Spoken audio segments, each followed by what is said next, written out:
Graça e a paz do Senhor, é uma alegria mais uma vez poder estarmos juntos ao ouvir a voz do Senhor que fala por meio de sua palavra.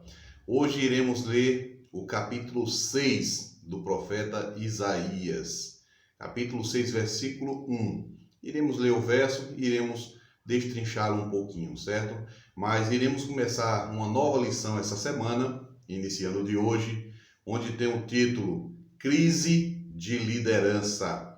Crise de liderança. E houve isso sim entre o povo de Israel. Por isso que tantas vezes Deus se afastou do seu povo e muitas vezes eles caíram nas derrotas, perdições, os exércitos vinham, destruíam a nação de Israel e esse foi o motivo de muitos e muitos fracassos do povo de Israel, porque tiveram crise em meio à liderança, e principalmente quando se apartavam do Senhor. É isso aí. Iremos ler o texto. Isaías capítulo 1, verso 1 diz: No ano da morte do rei Uzias, eu vi o Senhor assentado sobre um alto e sublime trono, e as abas de suas vestes enchiam o templo. Uma visão que o profeta Isaías teve no primeiro ano do profeta Uzias, do trono de Deus. Quando aqui ele menciona no primeiro ano, aqui é provável que o ano fosse 740 a 739 antes de Cristo. Certamente a data é uma informação importante para sabermos o tempo.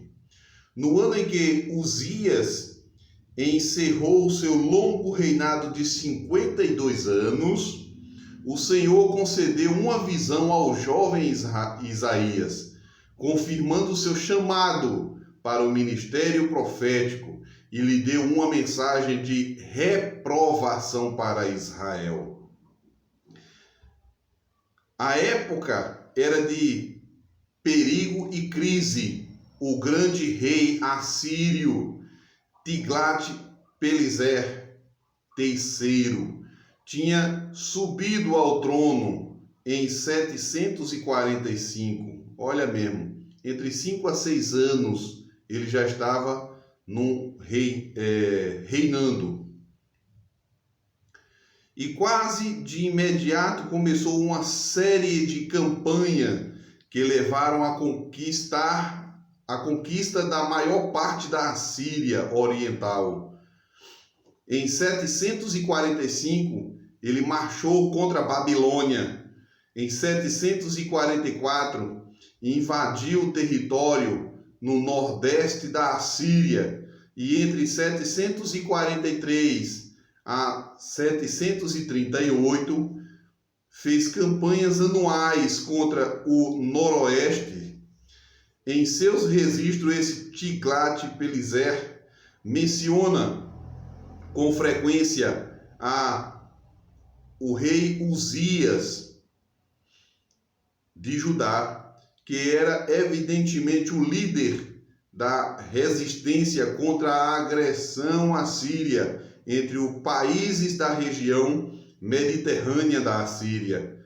Também se menciona Manaém de Israel, que é o mesmo rei Uzias. Uzias morreu enquanto Tiglat-Pileser realizava campanha contra o Ocidente.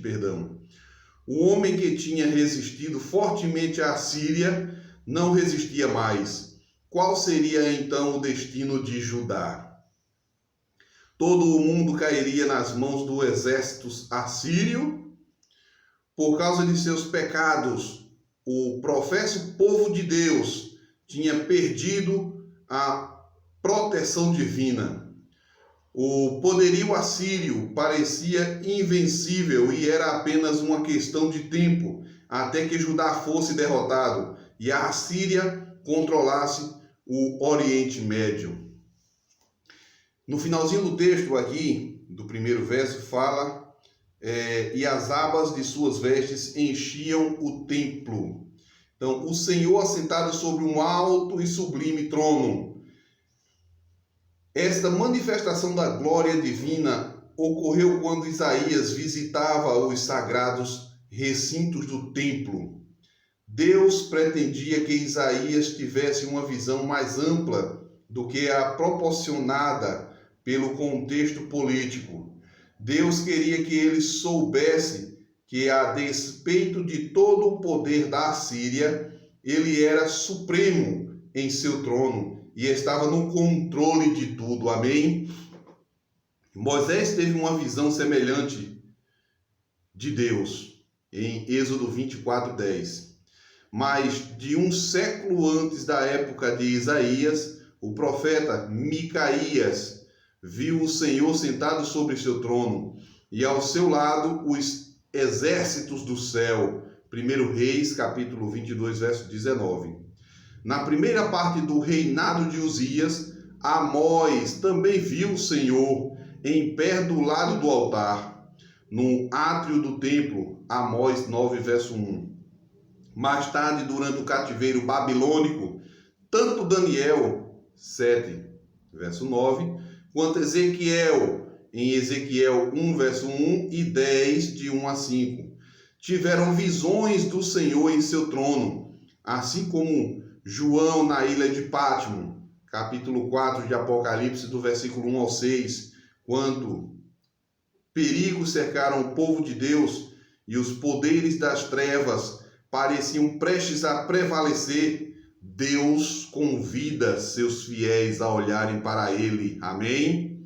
Sentado no seu trono, dirigindo as questões dos céus e da terra, para que tenham esperança e coragem. Amém? Suas vestes enchiam o templo.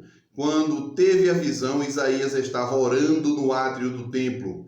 Diante dele, as portas do templo pareciam se abrir, e no lugar santíssimo ele viu o próprio Deus assentado sobre seu trono.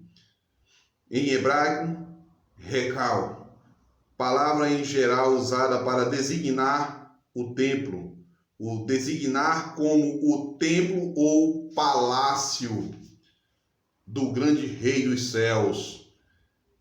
Salmos 11:4 e 29, verso 9 e Abacuque 2:2.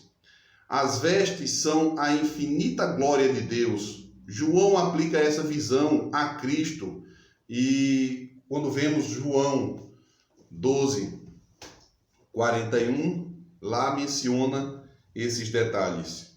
Ao ser questionado por um de seus discípulos acerca do que era necessário a um bom governo, Confúcio respondeu: comida suficiente, arma suficiente e a confiança do povo. Olha bem, vou repetir. Confúcio, quando foi questionado acerca do governo, ele respondeu aqui, que para ter um governo bom tinha que ter 3 pontos interessantes: comida suficiente, arma suficiente e a confiança do povo. Mas perguntou o discípulo: imagine que você não tenha a escolha, se não dispensar um destes 3, o que você renunciaria? E Confúcio responde: as armas. Ficaria com o alimento e a confiança do povo. O discípulo dele insistiu: imagine então que você fosse forçado a dispensar um dos 2 que restaram. Qual seria a renúncia? Confúcio responde: comida. Pois desde a antiguidade a fome tem sido a sina de todos os homens, mas um povo que não confia mais em seus governantes, de fato, está perdido. Olha bem que interessante. O povo, quando não confia mais em seu governante, está perdido. Então, essa é a realidade. As pessoas querem uma liderança forte e confiável. Hoje também é desta mesma forma. Quando um soldado estava se inscrevendo para um segundo período de serviço militar, o recrutador do exército perguntou por que ele queria se alistar novamente. Ele diz: tentei a vida civil, mas ninguém está no comando ali. Olha bem, ele queria alguém que comandasse, que liderasse perfeitamente. Então, durante todos esses dias agora de hoje por diante, Iremos examinar a crise da liderança de Judá e os tristes resultados que seguiram. Muitos, como eu já falei no início, passaram por diversas crises, percas, os soldados invadindo Israel, Judá, e conseguiram vencer porque tiveram crises entre si e principalmente se afastaram de Deus. Quer você ter uma vida exatamente bem-sucedida, deixe Deus te conduzir e escute tudo que o Senhor tiver a falar ao teu e ao meu coração. Que Deus venha nos abençoar grandemente, que a nossa liderança seja conduzida pelos céus, pelo Rei dos Reis e o Senhor dos Senhores, o soberano Rei dos Exércitos, Jesus Cristo. Vamos juntos orar? Grande Deus e Pai, louvado e engrandecido seja o Senhor. Te peço por tua ajuda, para que possamos andar sempre nos teus caminhos, Senhor. Para que nós não venhamos olhar unicamente para as coisas daqui da terra, mas sim para o que vem do alto. Pois o nosso futuro venha a acontecer algo inesperado, ou venha eu me perder só se eu esquecer daquele que tem cuidado de mim desde o passado. Então, que Deus possa ser com cada um de nós, perdoando os nossos pecados e liderando a nossa vida em nome de Jesus. Amém.